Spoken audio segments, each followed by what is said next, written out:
मिनाल परिशे से कहती है कि तुम्हें मेरे भाई पे क्या इतना भी यकीन नहीं था कि वो तुम्हें संभाल लेता। मतलब ये है कि तुम उसको जैसे ही अपनी सारी हकीकत बताती कि शयान सर ने तुम्हारे साथ ये किया है, मतलब ये है कि मेरे वालिद साहब ने ये सब कुछ किया है, तो क्या मैं तुम्हारी बात नहीं सुनता? लेकिन तुमने ऐसा नहीं किया, तुम्हें उस पर यकीन ही नहीं था। लेकिन जी आप देखेंगे कि अब बहुत ज़्यादा परेशान हो चुकी है मिनाल कि आखिर वो क्या करे। वो अपने बाप से कहती है कि आपने तो सही किस्म की दुश्मनी निभाई है।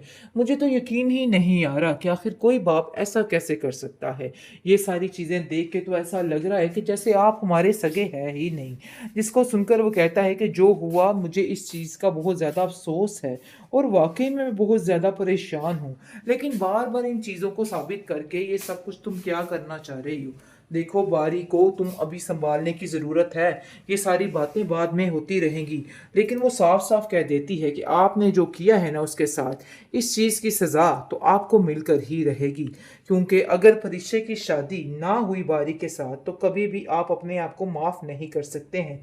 क्योंकि ये सब कुछ जो कुछ भी हो रहा है ना, ये सब कुछ आपकी वजह से ही हो रहा है और इस चीज़ को अब मान लीजिए तो बेहतर है। जिस पर वो खामोश हो जाता है और कहता है कि मैं इस चीज़ को बड़े अच्छे तरीके से समझ रहा हूँ और मुझे पता है कि ये सब कुछ मेरी वजह से ही हो रहा है। लेकिन अब इस चीज़ की क्या आप लोग मुझे सज़ा दोगे?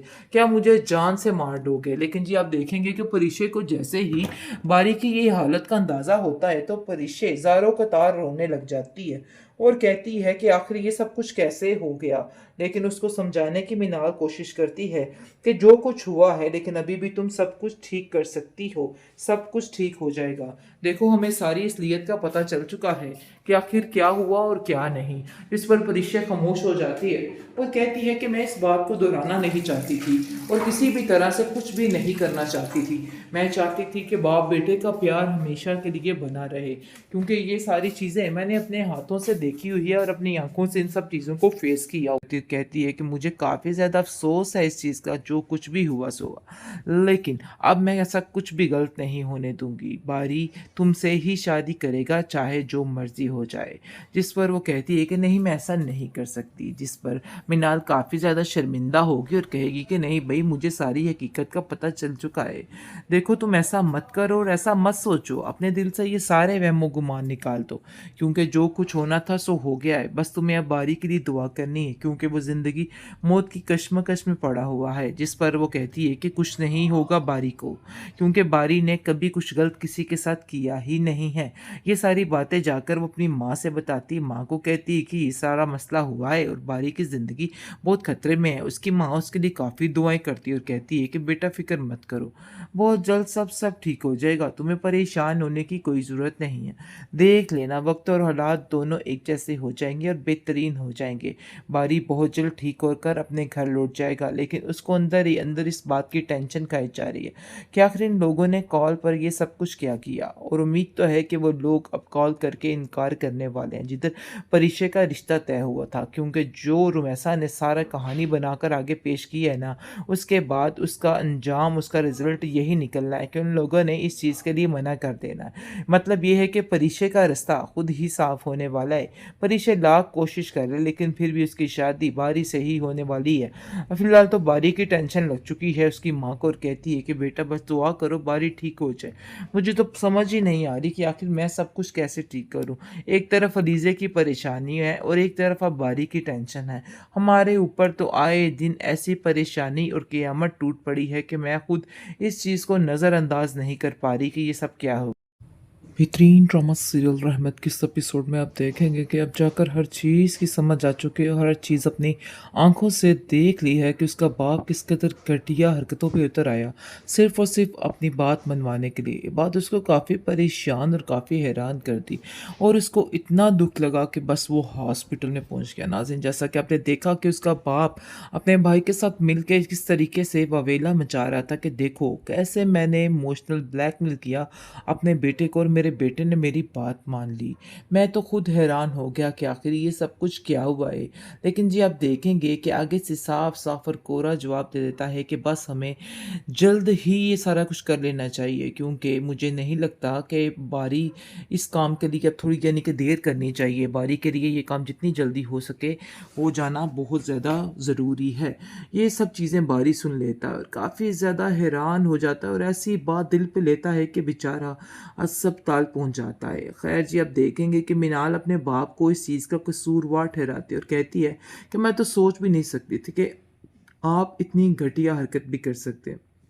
इतना घटिया काम करके आखिर आपको क्या मिला है? जिस पर उसका बाप काफ़ी ज़्यादा नेदामत में है और चीखता चिल्लाता है और उम्मीद है कि वहाँ परीक्षा की मुलाकात भी हो जाएगी बारी से, क्योंकि उसको भी पता चल जाएगा कि इतनी क्रिटिकल कंडीशन में है बारी और सिर्फ ये सारा मामला है, जिसकी वजह से वो काफ़ी ज़्यादा रोएगी और चीखें चिल्लाएगी और कहेगी कि ऐसा कैसे हो गया। क्योंकि दूसरी तरफ जो टेंशन बन जाती है, एक तरफ तो लीज़े की खुशी कि उसकी जान बच गई, लेकिन दूसरी तरफ अब बारी का ये हाल देख के परीक्षे हालो बेहाल हो चुकी है। उसको तो समझ नहीं आ रही कि आखिर वो क्या करे, लेकिन फिर भी हिम्मत नहीं हारती है और मिनाल जैसे ही उससे मुलाकात होती है, मिनाल उसको देख के काफ़ी हैरान होती है और कहती है कि खैरियत है, आखिर तुम इधर कैसे? वो तो ऐसे एटीट्यूड दिखा रही होती है परीक्षा के जैसे सारा कुछ वैसे का वैसे ही है। लेकिन जी दूसरी तरफ मिनाल को हर चीज़ का पता चल चुका है कि आखिर परीक्षा के ऊपर कैसे-कैसे इल्ज़ामात लगाएँगे। वो परीक्षा के पास आती है और आके सारी हकीकत बयान करती है, कहती है कि मुझे काफ़ी ज़्यादा अफ़सोस है इस चीज़ का, जो कुछ भी हुआ सो हुआ। लेकिन अब मैं ऐसा कुछ भी गलत नहीं होने दूँगी। बारी तुमसे ही शादी करेगा चाहे जो मर्ज़ी हो जाए। जिस पर वो कहती है कि नहीं मैं ऐसा नहीं कर सकती। जिस पर मिनाल काफ़ी ज़्यादा शर्मिंदा होगी और कहेगी कि नहीं भई, मुझे सारी हकीकत का पता चल चुका है। देखो तुम ऐसा मत करो और ऐसा मत सोचो। अपने दिल से ये सारे वहम-ओ-गुमान निकाल दो, क्योंकि जो कुछ होना था सो हो गया है। बस तुम्हें अब बारी के लिए दुआ करनी है, क्योंकि वो ज़िंदगी मौत की कशमकश में पड़ा हुआ है। जिस पर वो कहती है कि कुछ नहीं होगा बारी को, क्योंकि बारी ने कभी कुछ गलत किसी के साथ किया ही नहीं है। ये सारी बातें जाकर वो अपनी माँ से बताती है। माँ को कहती है कि ये सारा मसला हुआ है और बारी की ज़िंदगी बहुत खतरे में है। उसकी माँ उसके लिए काफ़ी दुआएँ करती है और कहती है कि बेटा फ़िक्र मत करो, बहुत जल्द सब ठीक हो जाएगा, तुम्हें परेशान होने की कोई ज़रूरत नहीं है।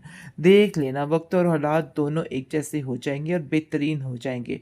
बारी बहुत जल्द ठीक होकर अपने घर लौट जाएगा, लेकिन उसको अंदर ही अंदर इस बात की टेंशन खाई जा रही है कि आखिर इन लोगों ने कॉल पर ये सब कुछ क्या किया, और उम्मीद तो है कि वो लोग अब कॉल करके इनकार करने वाले हैं जिधर परीक्षा का रिश्ता तय हुआ था, क्योंकि जो रुमैसा ने सारा कहानी बनाकर आगे पेश की है ना, उसके बाद उसका अंजाम, उसका रिज़ल्ट यही निकलना है कि उन लोगों ने इस चीज़ के लिए मना कर देना है। मतलब ये है कि परीक्षा का रास्ता खुद ही साफ होने वाला है।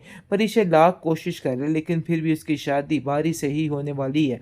फिलहाल तो बारी की टेंशन लग चुकी है उसकी माँ को, और कहती है कि बेटा बस दुआ करो बारी ठीक हो जाए। मुझे तो समझ ही नहीं आ रही कि आखिर मैं सब कुछ कैसे ठीक करूँ। एक तरफ अलीज़े की परेशानी है और एक तरफ अब बारी की टेंशन है। हमारे ऊपर तो आए दिन ऐसी परेशानी और क़यामत टूट पड़ी है कि मैं खुद इस चीज़ को नज़रअंदाज नहीं कर पा रही कि ये सब क्या हो